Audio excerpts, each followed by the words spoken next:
everyone, and welcome to China EVs and More, where my co-host Lei Xing and I will go over the week's most important and interesting news coming out of the global EV, AV, and mobility sectors. What Lei and I discussed today is based on our opinions and should not be taken as investment advice. For those that are new to the show, welcome. And to our loyal listeners, welcome back.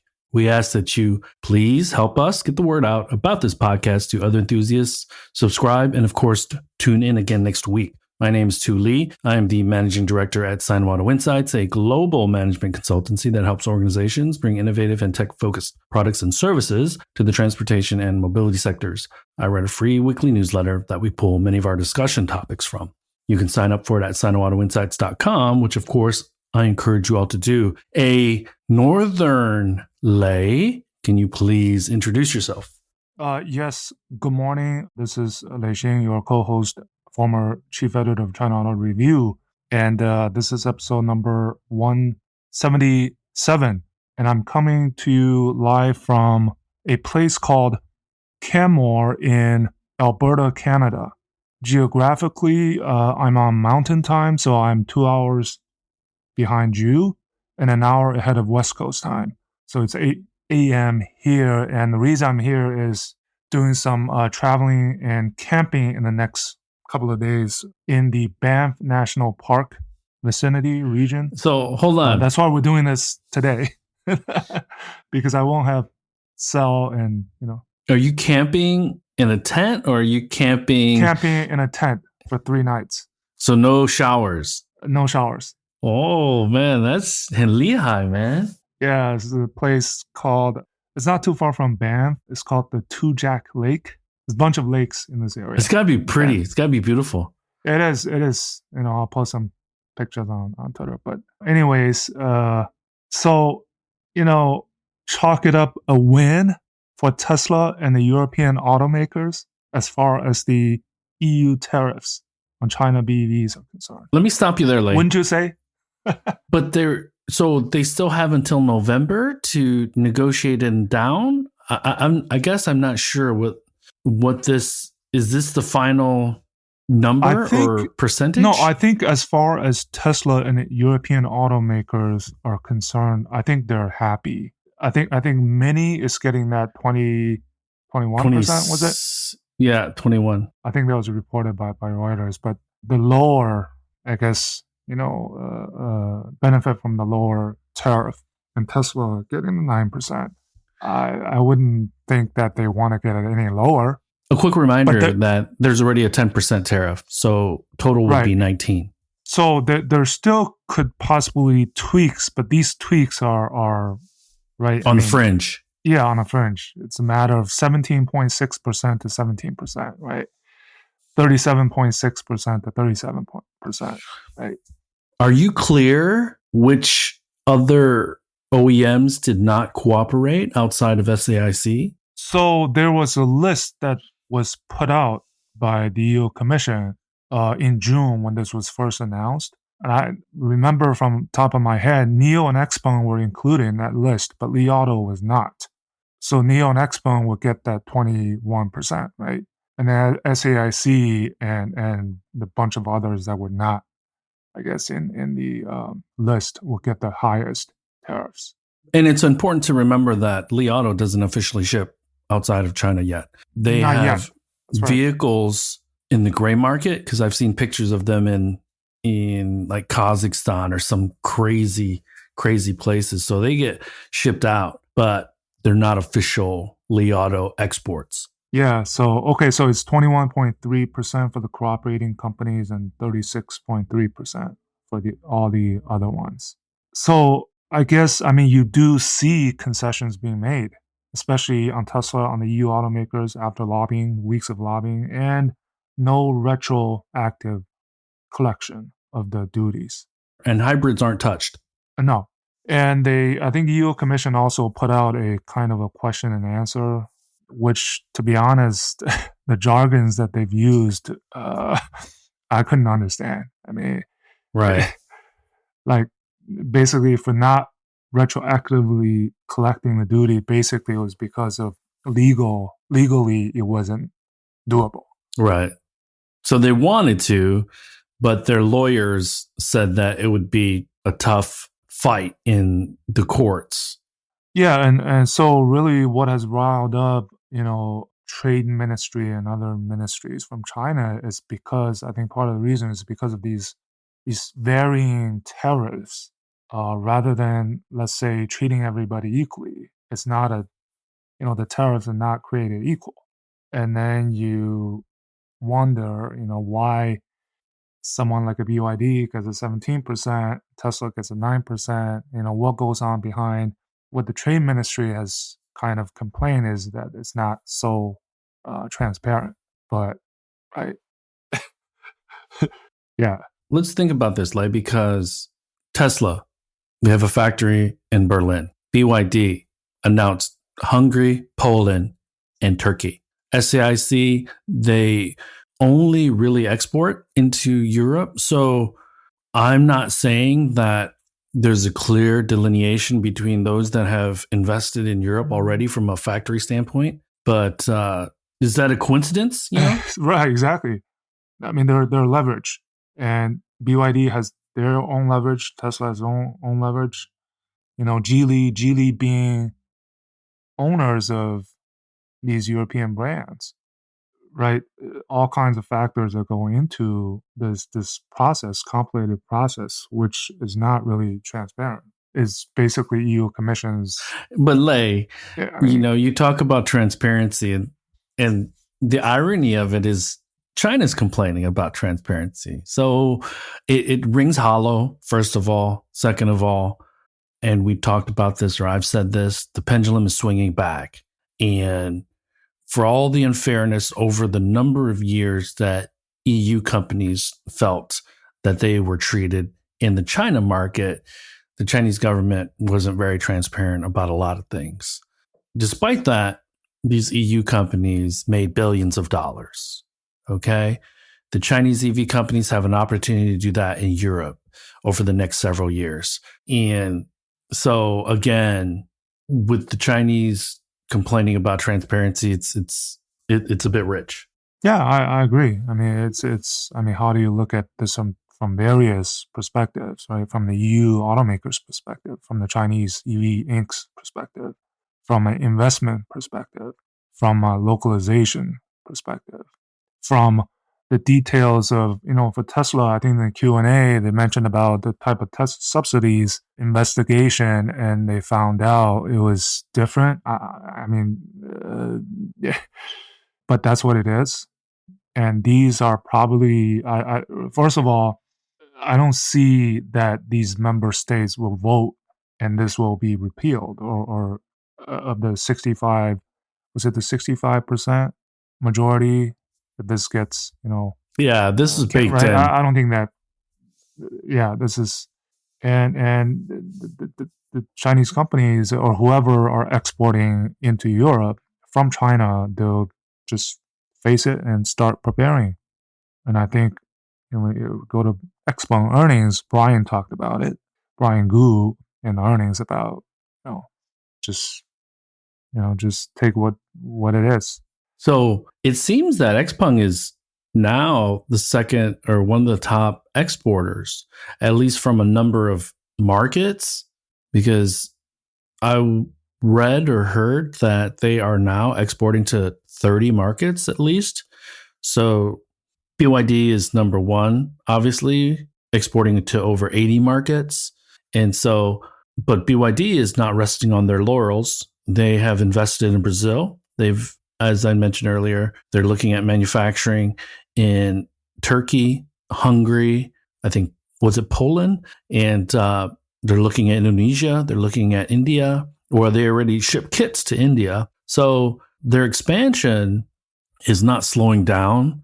And despite these bumps in the road, I think they are very, very determined to be selling millions of vehicles outside of China within the next few years.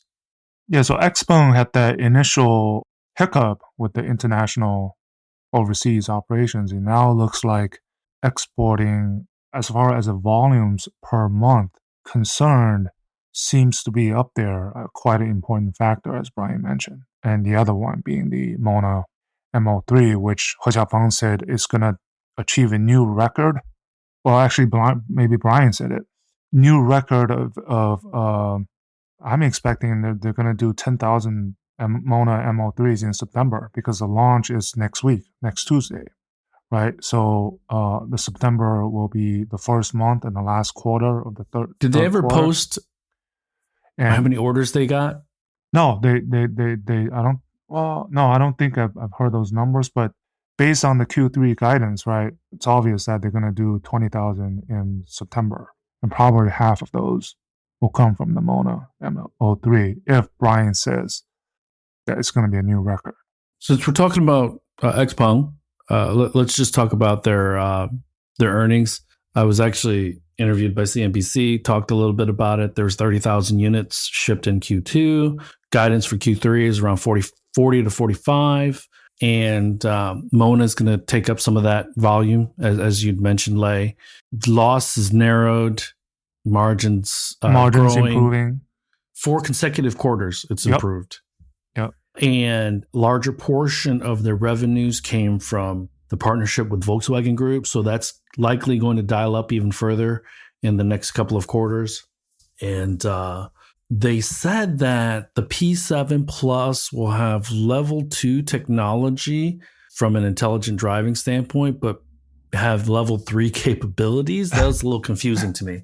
Yeah, but yeah, I mean, the tone was positive. I think that the 2 key factors I think Brian mentioned, as we talked about, is the Mona M03 and the export volumes, right? And then speaking of the Mona M03, XPeng feels like all these, every time they launch a new model, they expect it to be a blockbuster.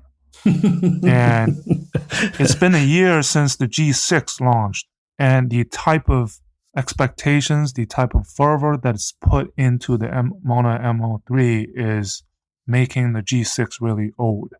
Let's not forget the Envo either. So Envo So, and Mona are sharing spotlight. And then while, I mean, Xiaomi is boasting out there, right, their Q2 deliveries of 27,000 units, which, if you remember, when they launched on March 28th, they had that posters keep coming out of how many orders they got. Yep. And then, I think the 27,000 units is the number of orders they received in less than 24 hours. So think about it. They've only delivered that early number of orders in 3 months. And Lei Jun was pretty confident that they're going to get to 100,000 by November and 120,000. And he said it, right? He posted on X, the best quarter ever for Xiaomi as a group, financially speaking. And it was also the first time they published the automotive, the EV unit splits business, right? And 15.4% vehicle margin. It's already, I think it's already higher than XPeng, higher than NIO, higher than even Tesla, I think, for vehicle margin.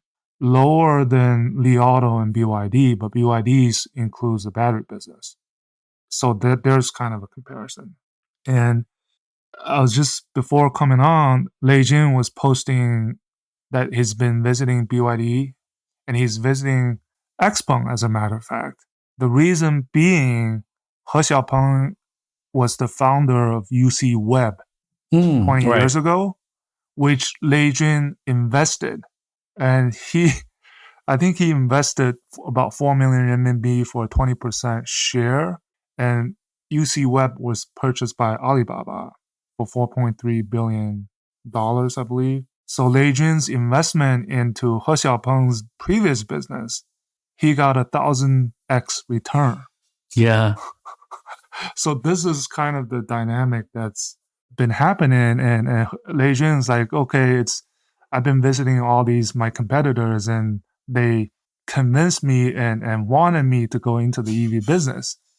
Nowhere does that happen than in China. I mean, do you see, well, we did see a picture of Peter Rawlinson and RJ Scaringe with the Ferrari CEO, but you don't see Elon Musk out there posting videos and saying, oh, I'm visiting Rivian, I'm visiting lose it. It doesn't happen that way in the Western world. So, Well, it doesn't happen with Elon or the legacy automakers. but this kind of the frenemy co-opetition dynamic is quite interesting in the Chinese market, even though it's a bloodbath. I had thought about heading out to Monterey, but family stuff prevailed. But I might go next year. I've gone a couple of times, but yeah. And then I mean, YT Jiao was pretty active on social. it is funny that Faraday is still a player when Hi-Fi is not, when Evergrande is not. And I don't know if that has anything to do with being in the United States versus China, but they refuse to go away. So kudos to YT Jia for continuing to pursue his, and Fisker obviously, pursue his dream of becoming a huge player in the intelligent smart EV space. But wow. Yeah. And they'll be announcing that China-US bridge strategy in a second brand. See how that goes next month. Yeah, and money grab. And we should. So a lot of things happened this week, Lei. And since we were a day earlier than normal, I'll summarize some of the things that I was looking at. Ford announced a reconciliation write down of their EV strategy. The ID Buzz was launched in the United States. Numbers were announced, pricing range. Zeekr had their earnings call, and then Waymo had an announcement. So, these are some of the things that we can talk about. Let's start with the Waymo. And I know that, Josh, you had raised your hand, but what we normally do is, please, first of all, welcome, because I think you're a new listener. And then second, we normally wait till around the 45 minute mark. We started at around 10 o'clock. So we'll take questions and comments at that time after we're done giving a summary of what we thought was important this week. But Lei, you probably saw this, but let's summarize this for the audience. They provide 100,000 rides a week out of SF, Austin, Phoenix, and LA. That's doubled since May, which was 50,000. They're going to invest another $5 billion into Waymo, and we're talking Google or Alphabet will be. And they have around 700 vehicles in their fleet, which to me sounds like almost the same number as a Baidu in China.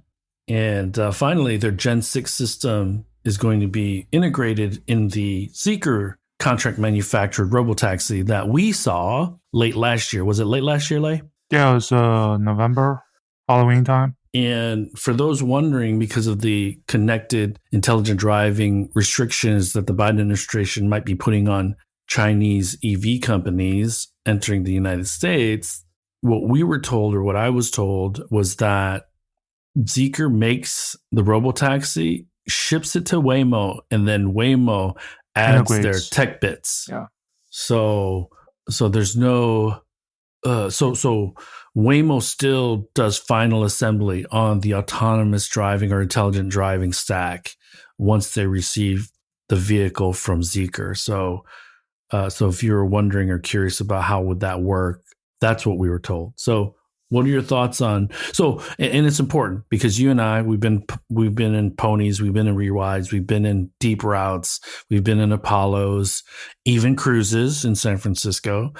What are your thoughts on these numbers and Waymo's ambition in the United States? Well, they're clearly the leader.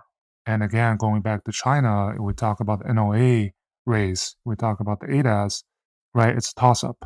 But here in the US, it's clearly Waymo is winning on that front, the robotaxi front, whatever the numbers that they've achieved, the milestones they've achieved. But really the China factor is this new 6th generation Waymo robotaxi with a Zeekr body out there being tested and going into service starting next year, I believe, which really is one way of the Chinese are coming to the US. Not something you can buy, but something you can experience.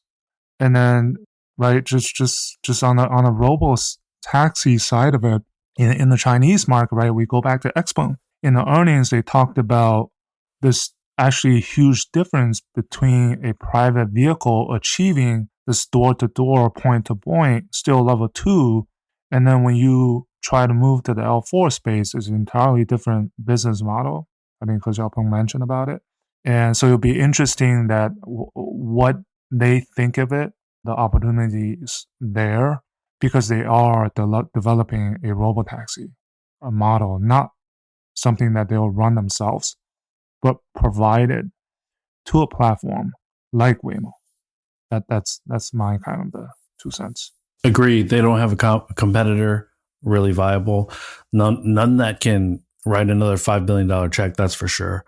And so, do they go it alone and compete against Uber ultimately, or do they partner with Lyft, or what do they do here? So, well, that depends on what the BYD partnership, the autonomous driving part of it that was kind of alluded, that wasn't clear, because BYD, when you think of BYD, you don't think of BYD as robotaxi, right? Right.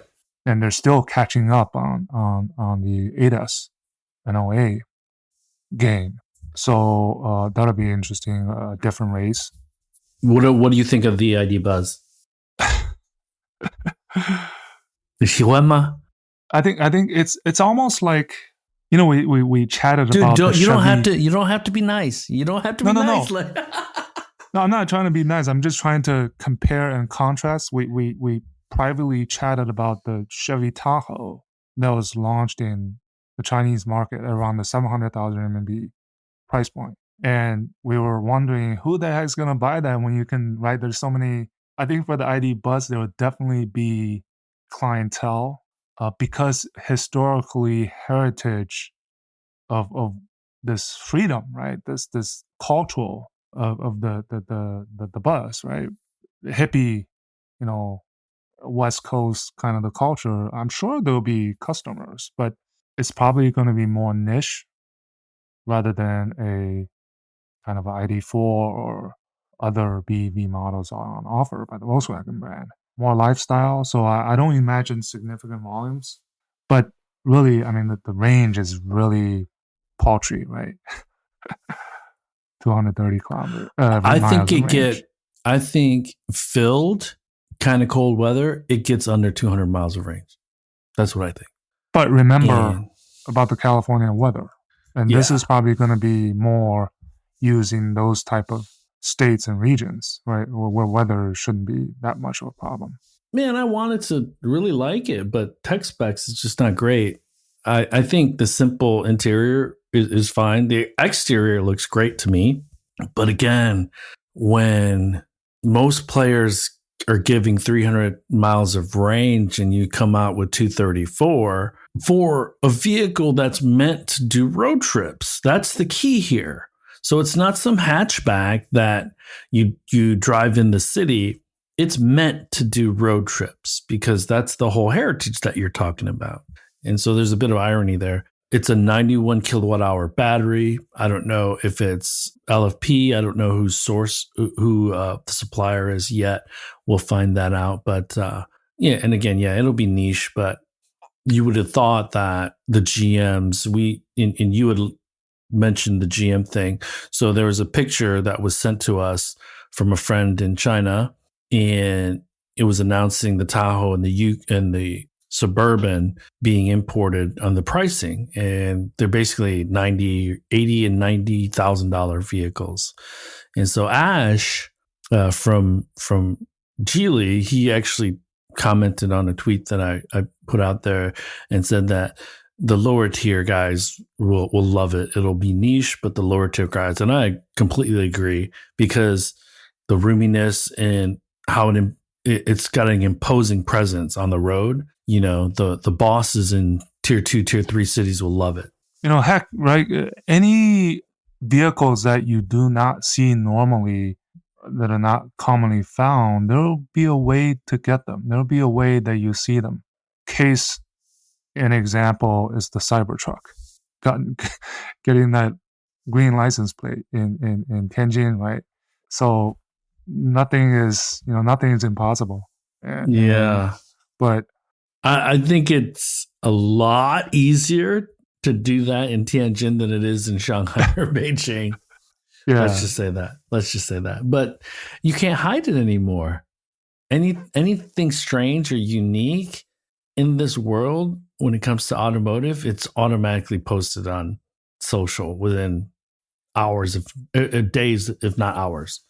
So and also the Tahoe is a lot bigger, longer than the Li Auto L9. I think that's might be one model to compare to, if we talk about competition. But yeah, I that's mean, the it's only thing huge, I right? can. It's a That's school the only bus. thing I can think of. The That's the only Tahoe is thing a I can. school bus.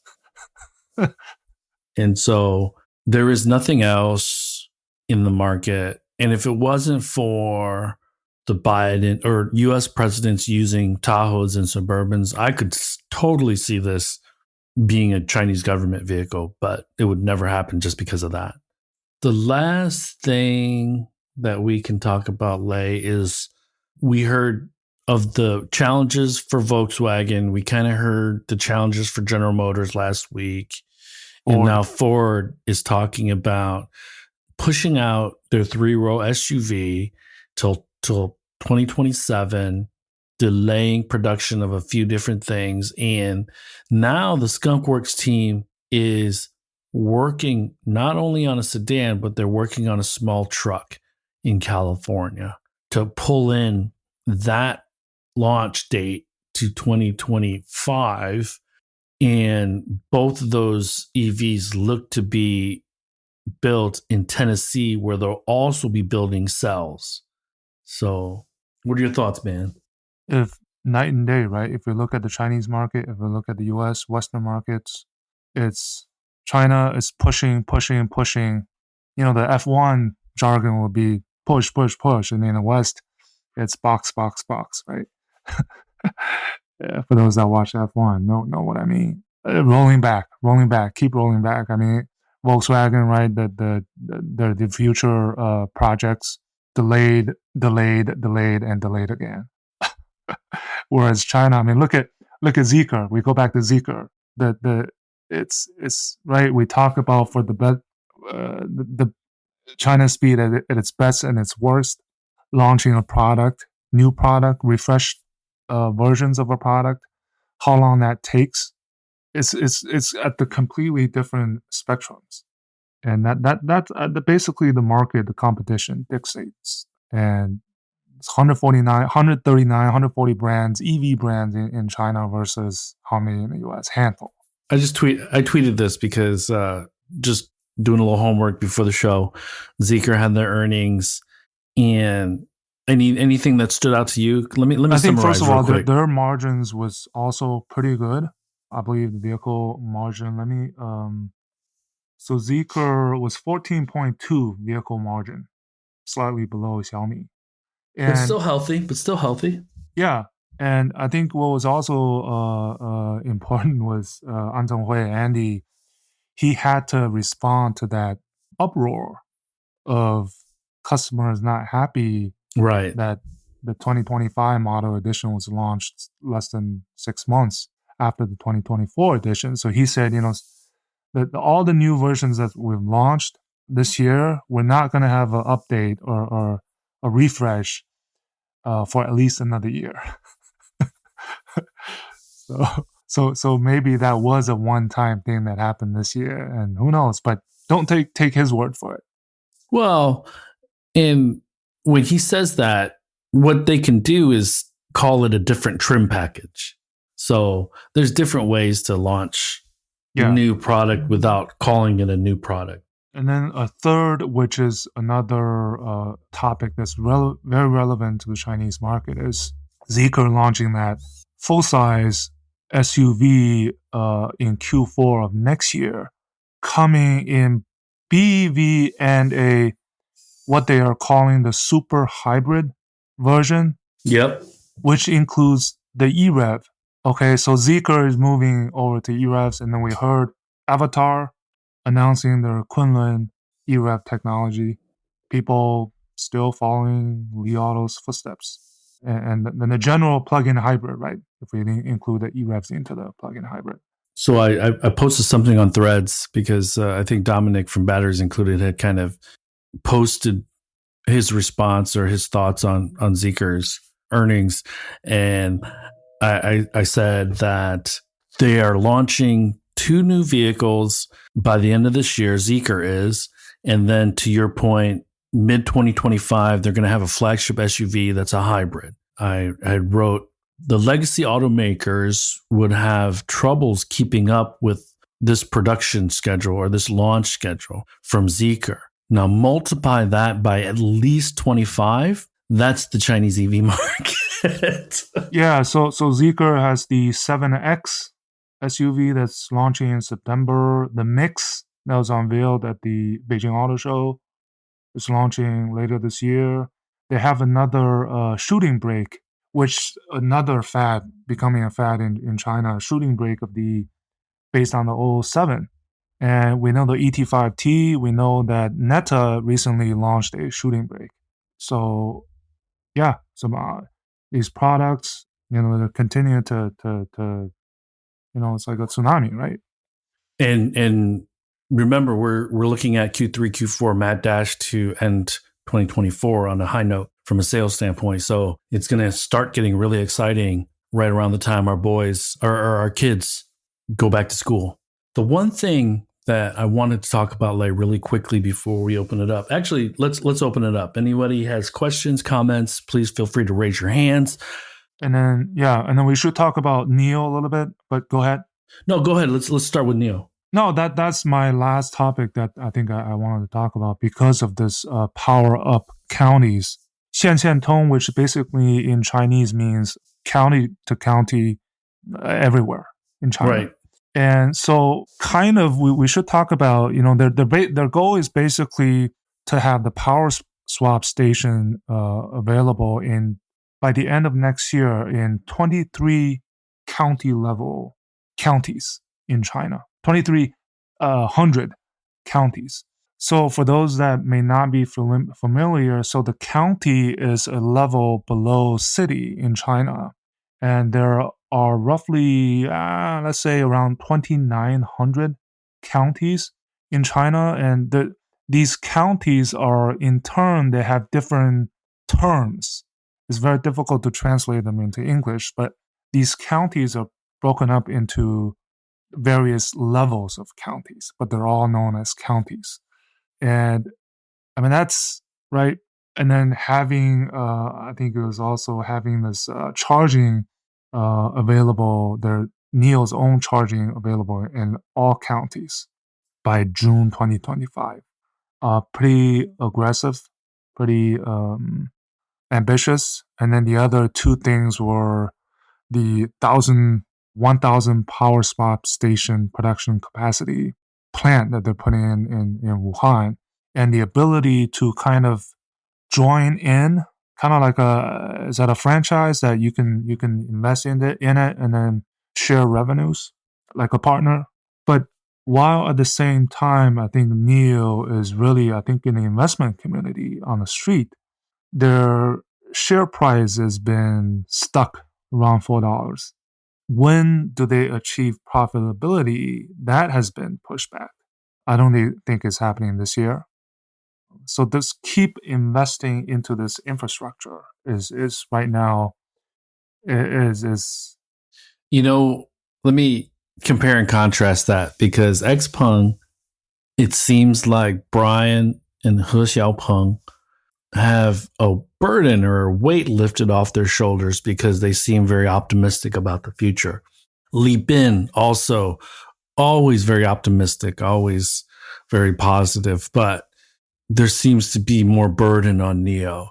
And I'd like to think that because XPeng has Volkswagen as a backstop, Leapmotor has Stellantis as a backstop, and now, Lucid has the Saudis, Rivian has Volkswagen. Maybe the pressure is on for NEO either to find a partner or try to push towards profitability earlier, because they're still independent from a partnership standpoint with a Western OEM. Yeah, and then going back to Xiaomi comparatively, the part of the reason why they're getting that high margin so short into their EV business is, first of all, they don't have the same cost structure because they're gonna get. I mean, you've been in the business. The suppliers, the cost that they're gonna get from their suppliers is not the same as the other ones, Right. right? Xiaomi gets that leverage. So that's kind of the difference part of it. But Neo, I mean, there's still so much expenditures, R&D investment into this infrastructure. Yeah, it's as simple as the sourcing team at Xiaomi already buys transistors, resistors, PCBs, silicon. So they have the relationships, they have the purchasing power for a lot of the existing supply base. And that helps them move quicker, number one, and number two, avoid making simple mistakes. And the savior for Neo would really be, again, Volkswagen, XPeng, Stellantis, Leapmotor. The savior for Neo is really, when do these battery swap partnerships that they've announced over the past, well, how many months and years come to fruition? The six as far partners as you're talking about, right? yeah, at least if not more. When do these help them on a, let's say, a revenue basis? Yeah, when you start seeing that What, on their balance sheet. because Xpeng has already seen Volkswagen partnership revenues on their earnings, right? And that's likely going to increase as that new SUV launches in 2 years, and all of the Volkswagen branded BEVs using that new architecture. But Neo doesn't have this for now. There's always that rumor about Merck, but Merck seems to not want to move over to swap. So is it ultimately going to be up to them long term? Maybe not in the China market, but there's been stranger things that have happened, right? Like, to me, I was a bit surprised when the Leapmotor Stellantis announcement was made. So it wouldn't shock me if Neo found a partner, but there's not many left. You know, there's the Japanese, there's the Koreans, and then there's Merck, effectively. Now, the last thing I wanted to talk about, Lei, before we end, and I don't see anyone raising their hands, is with the announcements from Ford, Volkswagen, GM kind of struggling in the China market and slowing down, at least Ford and GM slowing down their production plans or launch plans for EVs. I think there's this opinion from certain folks that that's okay. You know, they don't need to go so fast. They need to be profitable. They need this. They have time. I guess the argument is being made that yes, they have time. I don't believe they do. And I'm not looking at just the Chinese EV companies, but I'm also, or not, let's just say Chinese, or let's just say EV startups. So the Lucids, the Rivians, and neither one of them alone are going to put GM out of business. But remember also that there are technology companies. Okay, so it's not just automotive versus automotive versus EV companies. There's Amazon, there's Waymo, there's Apple, who will come back into the space at a certain point in time in the future, for sure. These companies are also entering in different ways. So the competition is not only just with the traditional automakers and the EV startups, but it's with the technology companies. So this idea that if they slow down their EV launches, and they still have time, I'm fearful that they're going to limit their ability to compete in other markets that are moving faster. Yeah, I mean, how do you strike a right balance? And honestly, man, if I'm a Ford employee in Dearborn, I'm like, why can't we do that? You know, why did you? This is the head scratcher to me. They have thousands of engineers. If you can't do it in Dearborn, you gotta. Then as from a leadership standpoint, you got to change the culture in order to do it in Dearborn, or else what are you going to do with all these thousands of people? Anyways, I'm on my soapbox. I mean, as we talked about, the EU automakers and the US automakers, they're different. We have to look at them differently. For sure. Right. The dependencies on the Chinese market are also different, and their own situations. North America dominated SUV trucks. It's difficult to push that China speed button when you have that in the back of your head. So sometimes you get complacent. And I mean, like Jim Farley he's pretty outspoken and he's praised by even, Elon Musk, right? But it's just going to be a really fun time if you're not working at a legacy OEM to be in the space, especially if you're setting the pace as opposed to trying to keep up. And I think the sooner these legacy OEMs, and I believe that they feel that they're doing that right now, is making the tough decisions, pulling in those tough decisions. Like Ford said, they got to write down $400 million. So, they made these commitments. I don't know when or who or what made them make those commitments 3 or 4 years ago, because I didn't see EV adoption moving at the speed of China in the US or European markets.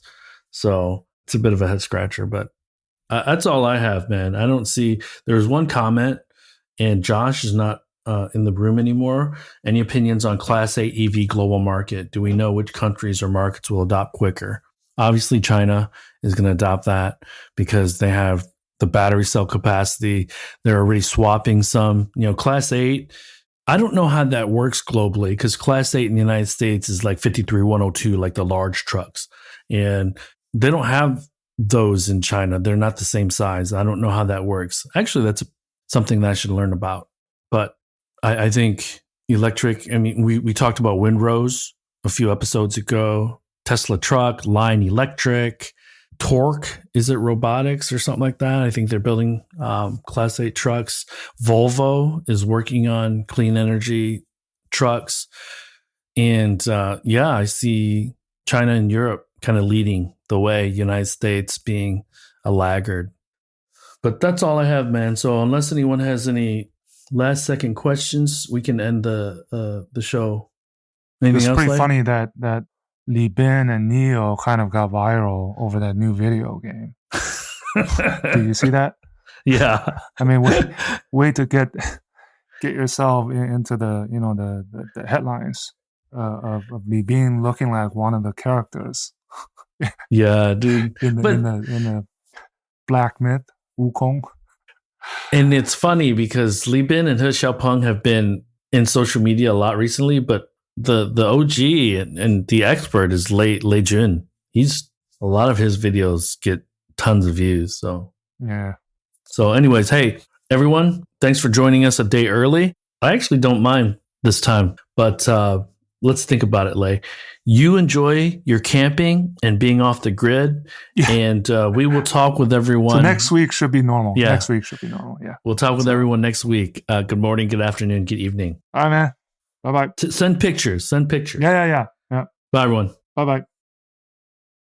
That brings us to the end of this week's show. Lei and I thank you for tuning in.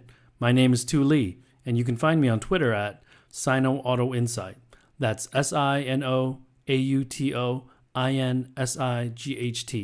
You can find Lei on Twitter at LeiXing77. That's LEIXING77. If you wouldn't mind rating and or reviewing us on Apple Podcasts, Spotify, or wherever you grab your podcast from, we'd appreciate that as well. Even better, if you enjoy this show, please tell your friends about it. Please join us again next week as we track down all the latest news on China, EVs, and more.